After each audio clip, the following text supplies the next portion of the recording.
This is the EGlaze Chronicles, which is different. We're doing it via Zoom this time. This is the first time. This is the first time, Janie, we're doing it this way. So we get to break it in. Let's see if it can work, so we can do it this way. And we're here with Janie Lacy. I'm going to say psychotherapist, but you do so much more. I just put it at there, and we'll describe more what you do a little bit later. But the one thing that we were discussing earlier, and I want to make sure we get, because May is Mental Health Month, we were discussing how the quarantine, the coronavirus has affected us. Not only coronavirus affected us physically, but how it's affected us mentally as well. And it's that, to me, not saying that you can put numbers to it, has been a big issue going through this whole 6 to 8 weeks that we've been going through. What you've been hearing, and what are your thoughts? Yeah, so I think what happens is that a couple things. When we went into stay-at-home orders and quarantine, this was not expected. So it was a change for many people, is the first thing.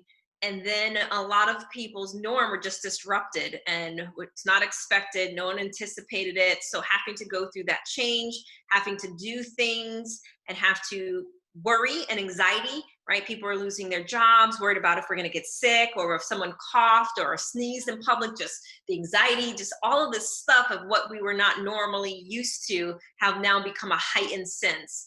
And then homeschooling, I had to go through that myself. Is like, we're not used to homeschooling. Remember the first time I found out that we're going to be homeschooling for the rest of the year, I'm like, wow, I'm not a teacher, right? But being able to get through the transition and get used to kind of having certain freedoms taken away has made a lot of people feeling uncertain. There's anxiety, there's anxiousness. And then if they did not have coping mechanisms before, then it now is spotlighted as far as what do you do with feelings of loss, feelings of grief, dealing with anxiety, dealing with all the change. But the main thing has just been the uncertainty, especially as we've gotten into this. But we all know now, right? There was a beginning and the middle, and now we're starting to have things open up a little bit. So there will be an end time. So I think there's an opportunity, though, for people to reevaluate their life through this process and kind of think about what's really important to them. And then the things that were coming up, there's also an opportunity. I like to look at it as growth opportunities. We can look at these things, whether it's addictions, whether it's not realizing that you have nothing in common with your spouse because you both avoided each other with work, and now you're both at home, right? There's an opportunity to really start addressing things so that your tomorrow will be very different than what we're going through today. And that's where, we kind of were what I'm thinking as well, because you mentioned something that, to me, that new norm after we get to the end, because now, will you be afraid to cough in public? Will you be afraid to, because everybody's going to look at you differently. And now, did you cope, and were your coping mechanisms something that could create an addiction or something like that going forward? So what are some of the things that you're telling people who are like going through it, who are trying to get that routine and trying to get to it, that once we get to the end, what can we do to prepare ourselves to not be, I guess, overreactive? We get, just be kind to our fellow man. How can we prepare for that end time, like you were just saying? Some of the positive habits that we created actually during this time, I suggest that we maintain them. So positive interactions or positive habits would be something of the nature of being more connected with your family and friends and checking in on them, keeping those connections. But I think the main thing would be having a staggered approach. I know just from a government standpoint, they have a staggered approach, but I think we need to also have a staggered approach as well, and not feel like we just need to jump back into the way things were, because there is a certain new normal that's already going to occur for a while. Social distancing, certain precautions in businesses, the local barbershops are opening up here, and beauty salons, but some of them have to wait in their car. You can't just congregate anymore. So there's going to be a new normal. So having a staggered approach and a realistic viewpoint of when things start opening up, not to just go full throttle ahead, but to think about what's most important for me to engage in right now. So if they open up the parks, is it important for me to now engage in being out in outdoor activities versus the other types of things? So I think having a staggered approach, keeping the current habits that you've formed during this time that are positive, but then also staying connected. And then, of course, I'm in the mental health field, is also making sure you have support in dealing with your inner feelings, your inner thoughts, and anything that you may have just been white knuckling through during this time. There's been anxiety, depression, feelings of anger, feelings of disconnection with your spouse, disciplinary issues with your kids. A lot of different challenges have come during this time. We're probably going to continue to hear about it through the next couple of months, probably years, for what was happening during this time that we're still in it.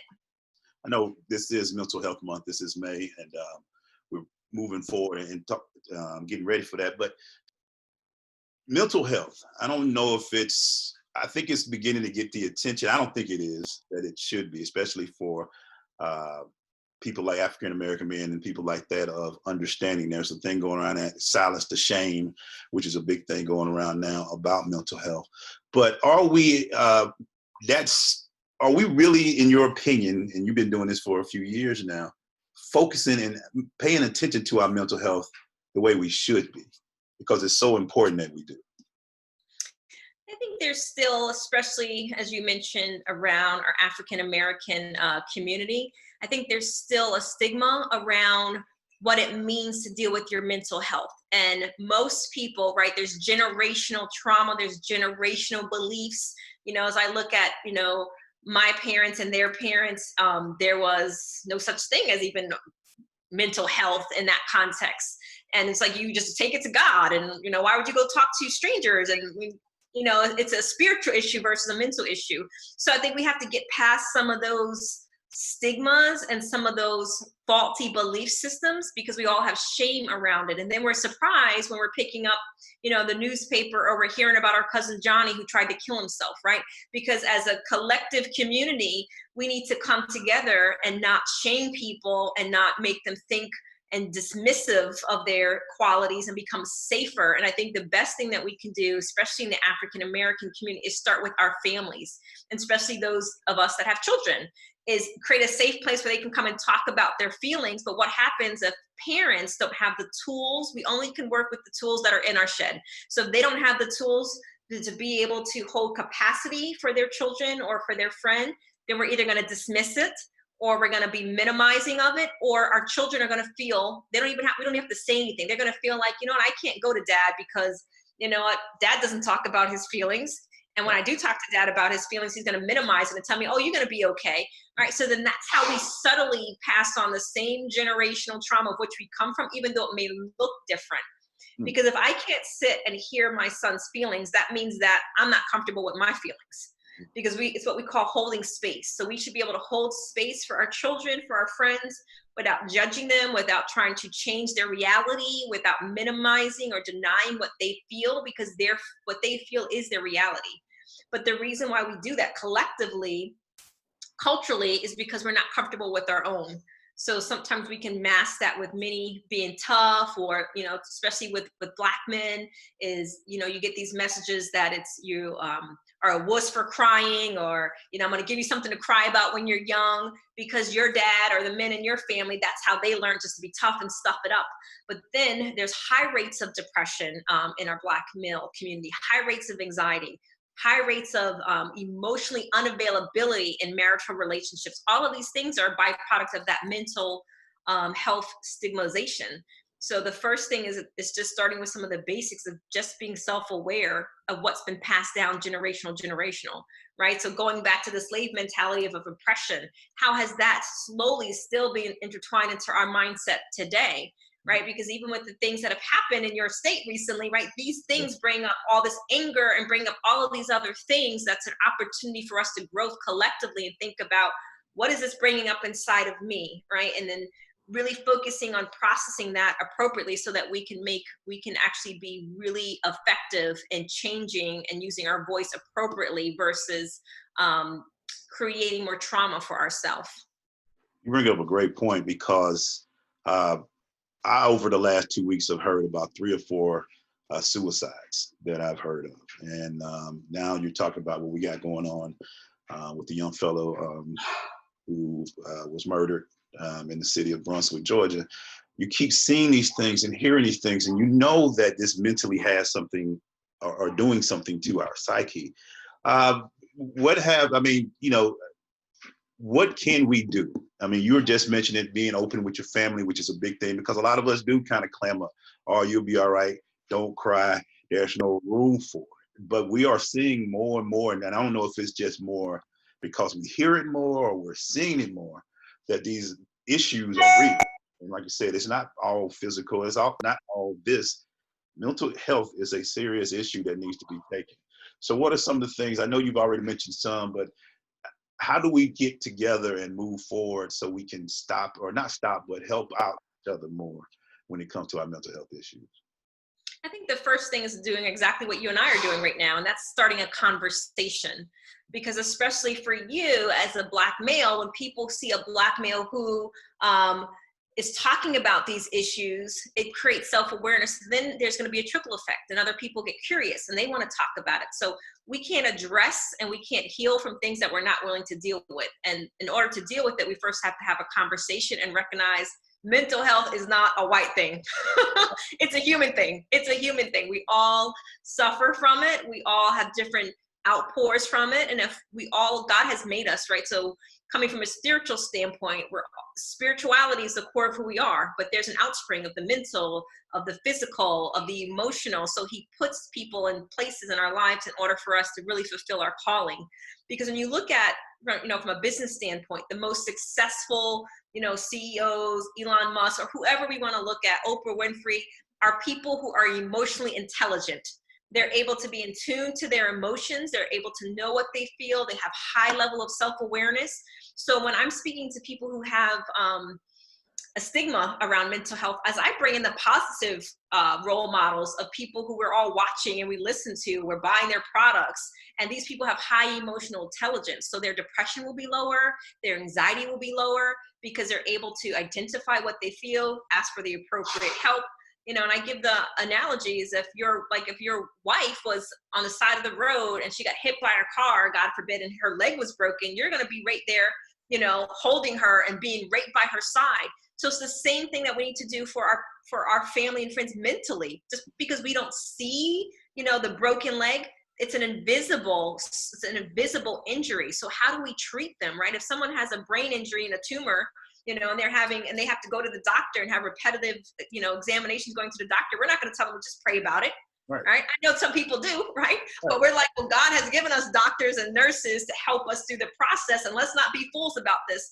And it's the same thing with the mental health field, because it's invisible. People can't necessarily see when you're angry, or they can pick up energy, all right? But they can't necessarily see what's happening in the inner. And we are only going to be able to go as far as we are in our authentic self. Because when we don't acknowledge our emotional health, then we learn to have masks. You have to go out in the public and be tough, be strong, and all these things of which we have to put on masks. But then inside we feel dichotomous. We have the imposter syndrome. Well, only people really knew I suffered from depression, or only people really knew that, I'm figuring this thing out, right? So then we stuff these emotions down. And there is research that shows if our mental stress and trauma that's untreated, especially complex trauma, it affects our health. You have higher rates of, especially after 40, just diabetes, not unkept health and those types of things, heart attacks, migraine headaches. I mean, these are things, not my opinion, they're documented.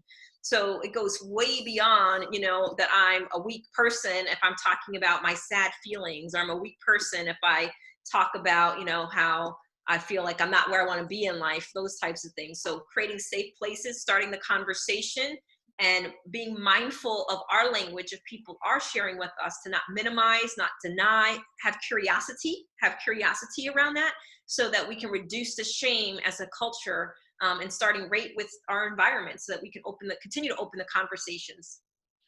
That's awesome, because I think that's one thing, especially you hit on something that I think is what we have to grow from, is that we have to understand people like yourself are, I love the broken leg theory, or what you just said about broken leg, the mental broken leg, that if we break a leg, we take you to a doctor. And that's where people like yourself and others in this field are so important to us. So let me start with that with you. When did this passion come about for you? When did you become passionate about mental health and becoming where you are now? When did this all start for you? The first story I'll tell you about that is I used to be someone who did not believe in mental health. So because came from a family where, it was not something that was spoken about. So mental health and counseling, like, why would I, do that? But I think God has ordained, your own calling in life. So what happened was so as a 4-year-old, quick story, I was a 4-year-old girl, I had rotten teeth. And my dad, so I'm biracial. My mother's African American, my dad is Puerto Rican.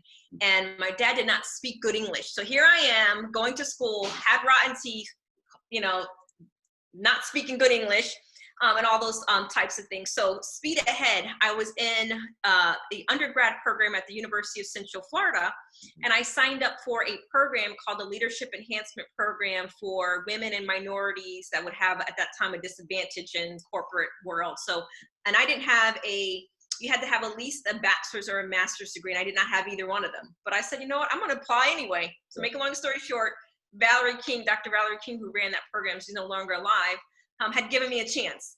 So in that program, I wanted to just learn how, this is going to be interesting to you, I wanted to learn how to publicly speak, right? Because I still had the mental mentality of the 4-year-old girl who had the rotten teeth. And I can look back now and I would be, I'm 18 or 19 at that time, and I would still talk as if I had rotten teeth. And I didn't have rotten teeth since I was a little girl.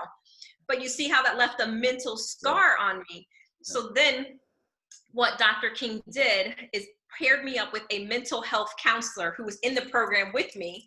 And we went around the university and we were helping people how to bloom where you're planted, how to write your personal mission statement. And then I had all these stigmas in the back of my head about mental health counseling. Who does that? And here I am with the mental health counselor, and I got to have exposure to her work and what she does and what it's really about, as well as at the workshops, the one-on-one afterwards were intriguing to me. So that was my introduction to it. So I had applied at that time to the MBA program, and I started the MBA program for business. So I didn't know what I wanted to do. So I said, I'm going to go into business program. But in that, graduating from the Leadership Enhancement Program, started the MBA program. I had a mentor, Dr. Dyken, who's still at the University of Central Florida, who was kind of like a father figure. And I went to him and I said, Dr. Dyken, and this is how much weight we put on mentors, and I'm a big believer in mentors even today. And I said, I think I'm going to drop out of the MBA program and sign up for a counseling program. And if he was to say no, I probably would not. And he said, Janie, I don't know why I didn't think about that before. And then I immediately applied to counseling programs. But that's the introduction to it. But what really fueled me to do, and in particular working with a lot of women with trauma, was in my internship program, my very first client, the things that they tell us not to do in grad school is what they did. They gave me a young girl who was 2 days out of a traumatic situation, pretty much a gang rape situation. Literally just a few days out of this, after the police reports and stuff were filed, they put this person in front of me, and I did not know what in the world was I going to do. I'm a fresh intern out of school.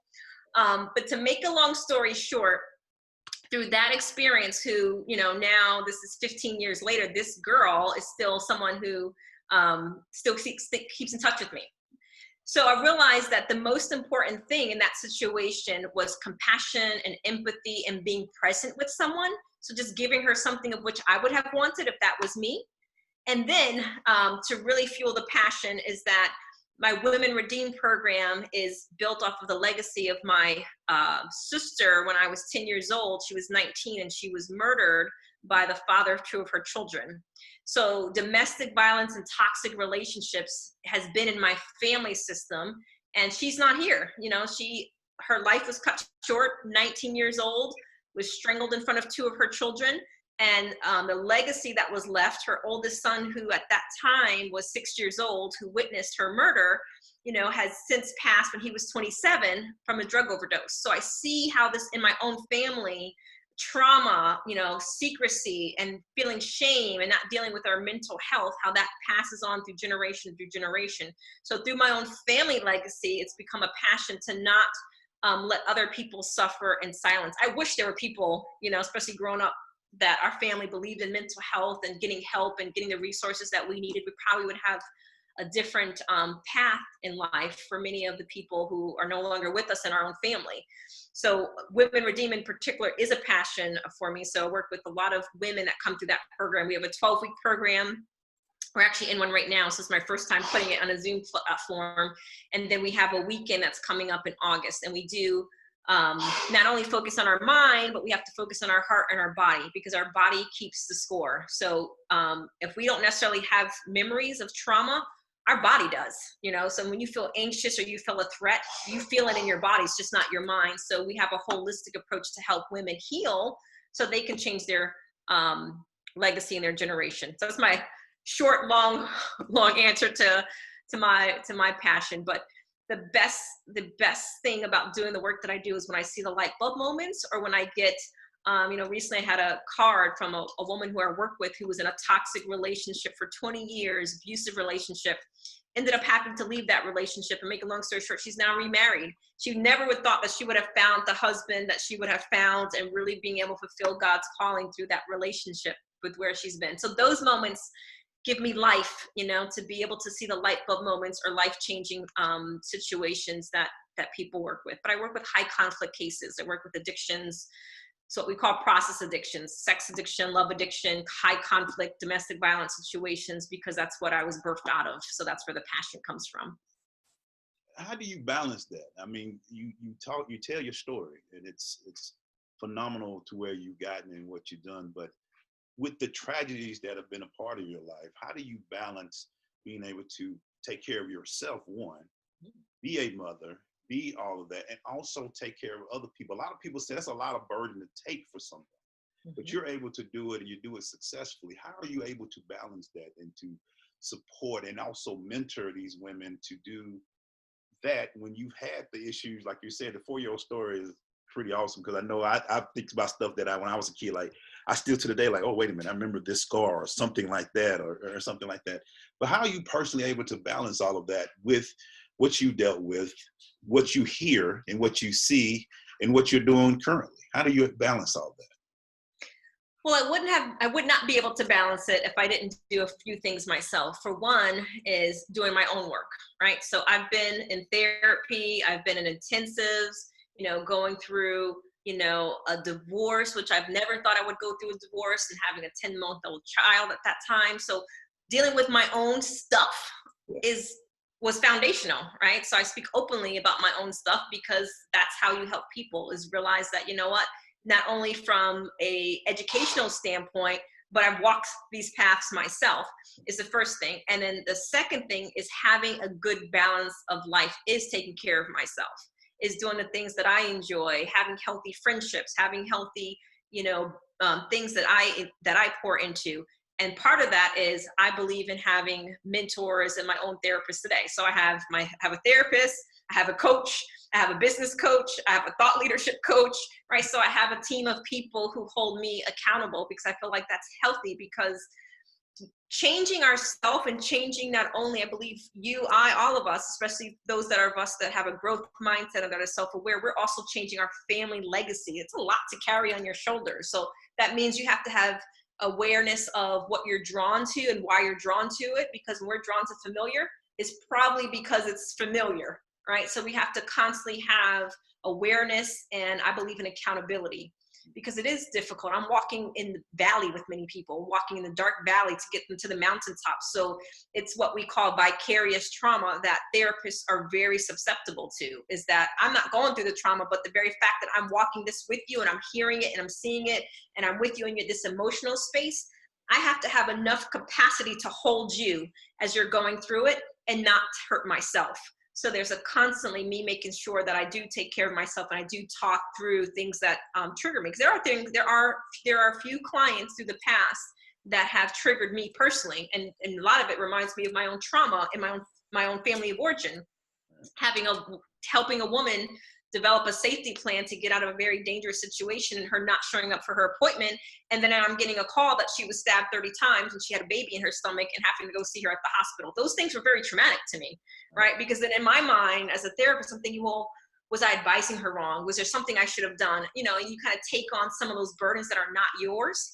And that's why it's important to have accountability and I don't seek opinions, I seek counsel, right? Because if you hear opinions from your family and friends, it will steer you wrong, right? So I have to make sure I have giants of counsel, and the Bible calls us to seek counsel, to have counsel, and those things keep me constantly moving forward and understanding. But the last thing I'll say about that, it's important to understand that it is your calling. Most people will say, well, Janie, I can't do what you're doing. Well, you weren't called to do what I'm doing, right?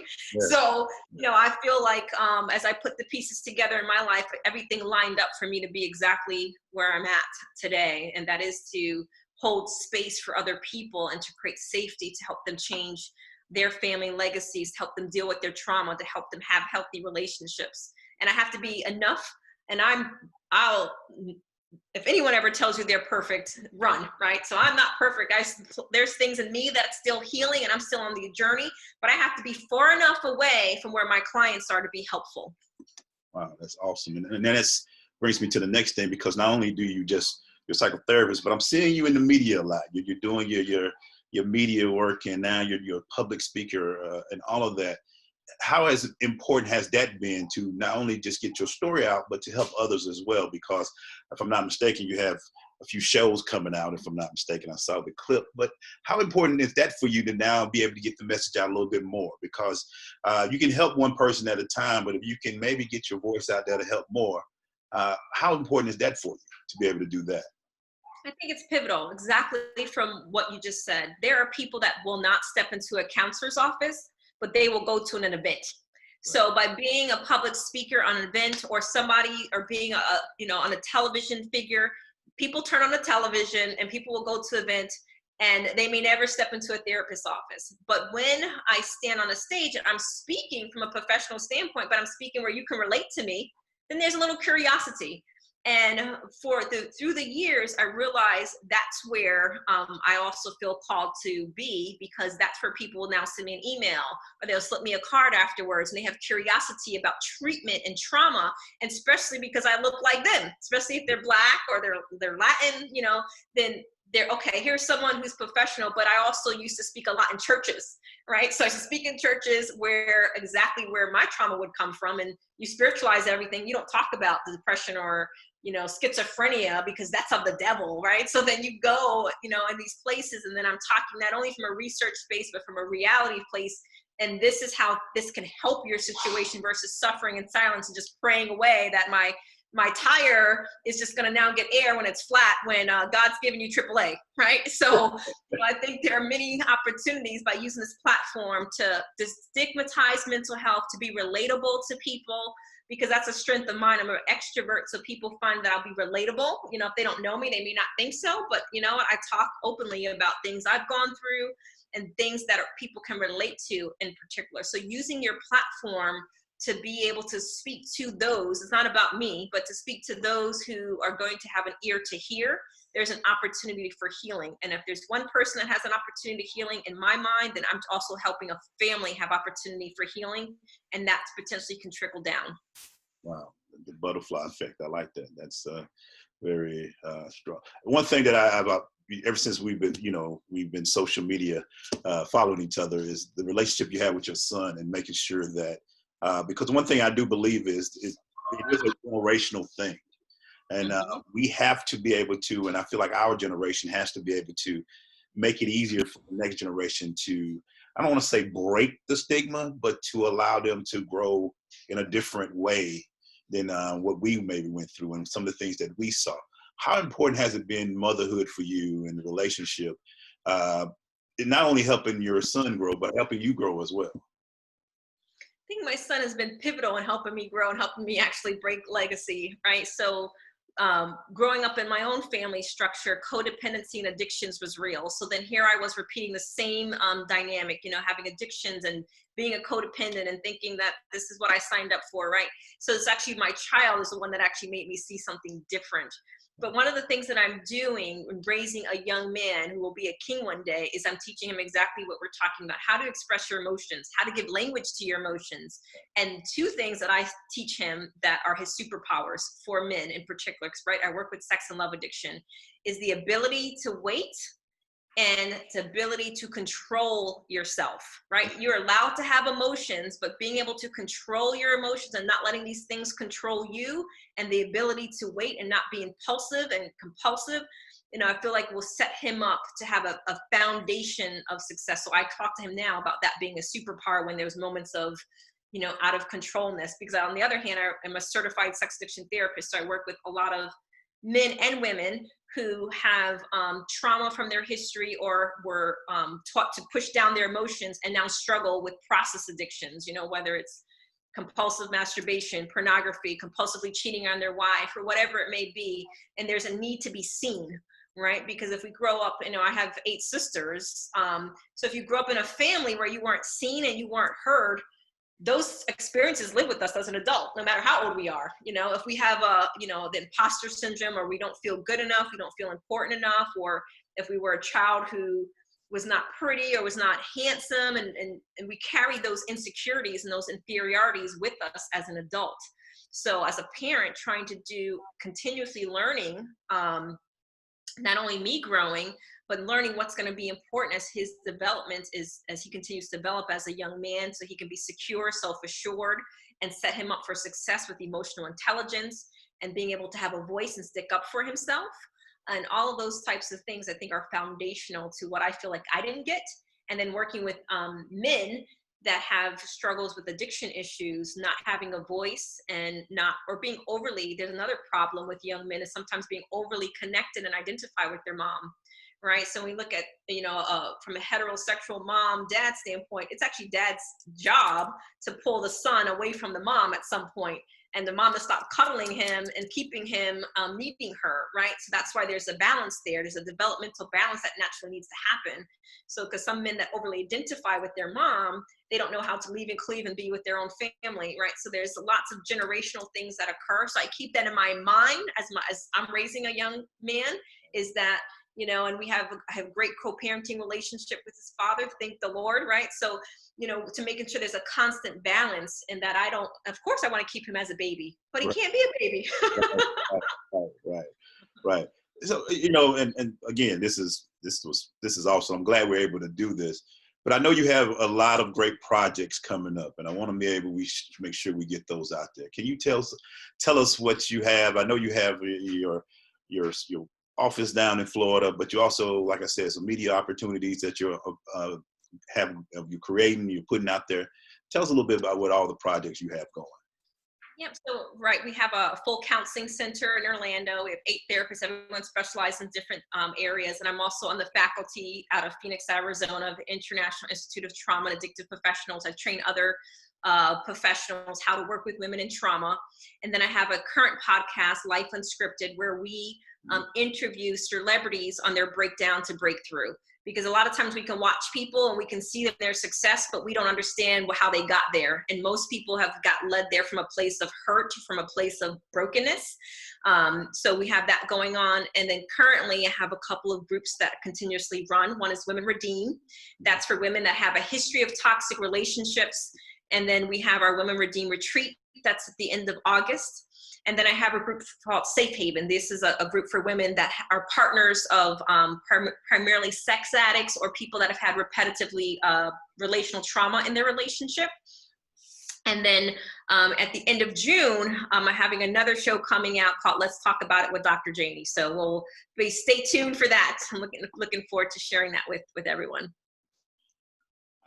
I don't like to talk finality, but I also like to talk about people getting their roses while they're here.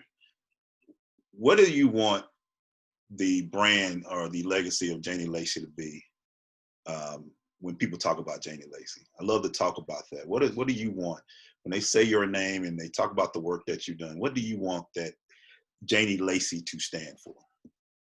That's very basic for me.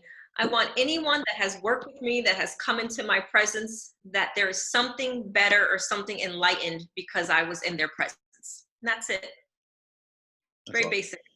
That's awesome. So if people are coming into my office, whatever their goals are, whatever they want to work on, I hope that I give them, something that has either planted a seed and someone else comes and plows it, but they are changed and it's something for the better so that they can live their calling. That is awesome. Janie, I really appreciate this. Where can people find you at? Give them all the great places that you're at. I know JanieLacy.com, but what else can they find you? Yep, so we have JanieLacy.com, we have LifeCounselingSolutions.com, and we have OrlandoAngerManagement.com, and then on all the platforms, I'm at Janie Lacy, and then my company's at Life Counseling Solutions. Well, I thank you so much for doing this with me. I'm hopefully that this can help some people, and we can reach out and we can uh, affect someone. Thank you for joining us on Mental Health Month. I appreciate you. I thank you for the work that you're doing, and we look forward to seeing you again. And I hope to hear from you again one day soon. We can talk about some things. So, All thank you. right. Thank you for having me. I appreciate it. All right. Janie Lacy. Thank you, guys.